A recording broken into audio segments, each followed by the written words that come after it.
আমার কথাটা বুঝতে হবে, আমি এই বরগুনা জেলার ব্রাঞ্চ ম্যানেজার, এটা হচ্ছে আমার পরিচয়পত্র, ঠিক আছে। এই ব্রাঞ্চে ইন্স্যুরেন্স করলে আমি কারে কি দিব এটা আমার ব্যাপার। আপনি একটা আমার দ্বারা 50,000 টাকার বিমা করবেন, আমি আপনার 5,000 টাকা ক্যাশব্যাক দিব, এবার আমি ক্রিয়েট করবো। আমার কথা বলছেন না? তো আমাদের কোম্পানিতে আমাদের যারা গ্রাহক হবে তাদের জন্য আমি একটা সুবিধা চালু করছি, যারা দৈনন্দিন 9টি পণ্য, ঠিক আছে, দৈনন্দিন 9টি পণ্য নিত্য প্রয়োজনীয়, যেহেতু বিশ্ব একটা সংকটের মধ্যে দিয়ে যাইতেছে বর্তমানে, ঠিক আছে। আসলে এই সংকটটা আরও প্রকট হইতে পারে, এজন্য 9টি নিত্য দৈনন্দিনীয় পণ্য যারা আমাদের গ্রাহক হবে তাদেরকে আমরা সাশ্রয়ী মূল্যে দেবো। আমরা বলতেছি না যে ফ্রি দেবো, বললে কেউ ওদের প্রতারণা করিয়ে কোনো টাকা পয়সা নিতে আসি না। কি বলছি, আমার কথা বলছেন? ঠিক আছে। আচ্ছা, ওরা পণ্য ফ্রি দেবেন, মাইকিং করেছেন এরকম? না না, পণ্য ফ্রি দেওয়া হইবে এই কথা মাইকিং যে করছে হেও যদি কইতে পারে তাহলে আমার যে শাস্তি হয় মেডে মাথা পাত্তি নেব। এখানে বলা হয়েছে, হ্যাঁ, সাশ্রয়ী মূল্যে বলা হয়েছে না? এরা এখন অতিরিক্ত দেন, যে জায়গায় প্রশাসন আইয়ে ডাইরেক্ট জিজ্ঞেস করছে যে আমরা যাতে কোনো বাধ্য করা হয়েছে কিনা টাকায়, এই জায়গায় সবাই কইছে যে না, আমার দ্বারা এই ভিডিও রেকর্ড আছে, এই জন্য আমার মোবাইল নিয়ে গেছে। এবং এখন আপনি জিজ্ঞেসেন, আপনি সাংবাদিক আমার উপস্থিত থাকিয়া এখন দেখেন সবার দ্বারা জিজ্ঞান কারো কাছে জোর করে কোনো টাকা পয়সা নেওয়া হইতে গেছিল কিনা ইন্স্যুরেন্স। ভাইয়া এটা আমি এখনও কই তখনও কই, ইন্স্যুরেন্স যারা আমার কোম্পানিতে করবে, আমরা আমার কোম্পানির পলিসি অনুযায়ী আপনি প্রত্যেকটা জিনিস পড়ে দেখেন, 15টা পরিকল্পের যে কোনো একটা পরিকল্প নিলে আমরা তাদেরকে, আমাকে 365টা নেটওয়ার্কিং হসপিটাল আছে বাংলাদেশে। বরগুনায় আমি প্রধান ভাইয়া। হ্যাঁ, বরগুনা আমি প্রধান। আমার এজিএম কোম্পানিতে একটি মাসিক সঞ্চয় ক্ষুদ্র বীমা করে 10 বছর, 12 বছর এবং 15 বছর মেয়াদে। আমাদের ট্রাস্ট গাইড অনুযায়ী আমাদের একটা গঠনতন্ত্র আছে, আমাদের নিয়ম অনুযায়ী 10 বছর মেয়াদ পূর্তিতে সে আমাদের কোম্পানির প্রিমিয়াম লক্ষ্যমাত্রা অনুযায়ী তারা বোনাস অর্জন করবে। এবং হচ্ছে গিয়া যদি তার আগে কেউ দুর্ঘটনার শিকার হয়, মৃত্যুবরণ করে, তাহলে আমরা তাদেরকে বিমার পুরো টাকা বিমা দাবি নিষ্পত্তি করব। অফিসে আমি মূলত এই জেলার প্রধান, আর আমার অন্য আরও কর্মচারী আছে, আমার 9 জন আছে টোটাল, আমার 10 জন কর্মচারী আছে। হ্যাঁ, পাথরঘাটা, এরা সবাই কাজ করতেছে। আমার ডেজিগনেশন ব্রাঞ্চ ম্যানেজার। হ্যাঁ, টিএনও স্যারের সাথে আমি কথা বলছি। আর সবচেয়ে বড় কথা হচ্ছে আমাদের যে অভিভাবক আছেন, ইওনো সাহেব বলছে যে সাক্ষাতে কথা হবে। আমি এটা বলছি যে স্যার আমি কার্যক্রম করতেছি, উনি বলছে যে সাক্ষাতে কথা হবে। আমাদের অনুমতি বাংলাদেশ সরকার দিয়ে রাখছে ভাইয়া।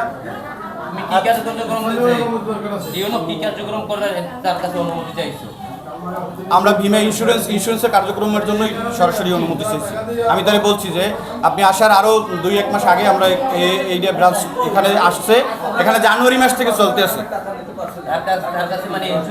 হ্যাঁ, ইন্স্যুরেন্সের জন্য ভাই, ইন্স্যুরেন্সের জন্য মূলত হচ্ছে গিয়া ইওনো মহোদয় আমাদের যদিও প্রশাসনিক আমাদের উপজেলার প্রধান, তারপরও আমরা যেহেতু একটা জয়নিষ্ঠকে নিবন্ধিত কোম্পানি, দেশের আইন অনুযায়ী আমাদের কিন্তু সরকার সেন্ট্রাল থেকে পারমিশন দিচ্ছে, আমাদের কিন্তু বাংলাদেশ ব্যাংক থেকে পারমিশন আছে।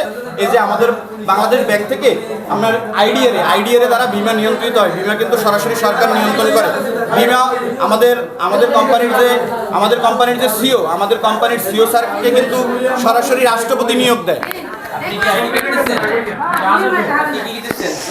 সরাসরি। আচ্ছা, এখন না, আমার ইউনিট ম্যানেজার আছে, এই যে প্রশাসন আসছে, প্রশাসন। হ্যাঁ, মাইকিং করছি। দাওয়াতটা এইভাবে দিচ্ছি যে আমাদের ব্রাঞ্চের জন্য আমি একটা অফার ক্রিয়েট।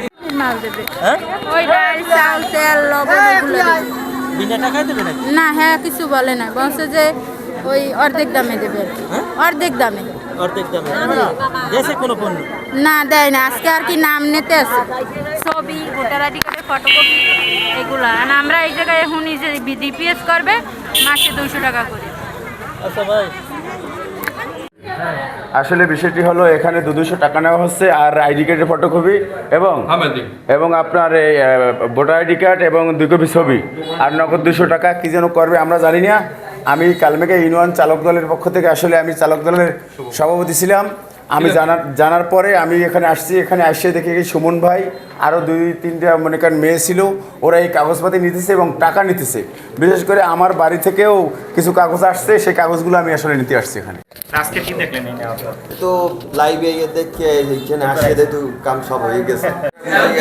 কি করছে না করছে ভালো তো জানি না, কয়টা আনছে তোটা আমি জানি না। এবারে ছাড়বেন না।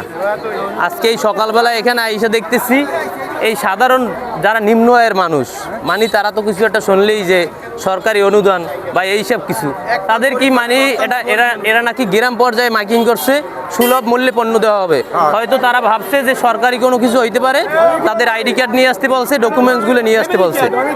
ফ্যামিলি কার্ড মানে এখন তো একটা ফ্যামিলি কার্ড চলে, তাই মানুষ তো আর নিম্ন পর্যায়ে মানুষ, তারা তো আর বোঝে না, ক্ষেত খামারে কৃষিকাজ করে।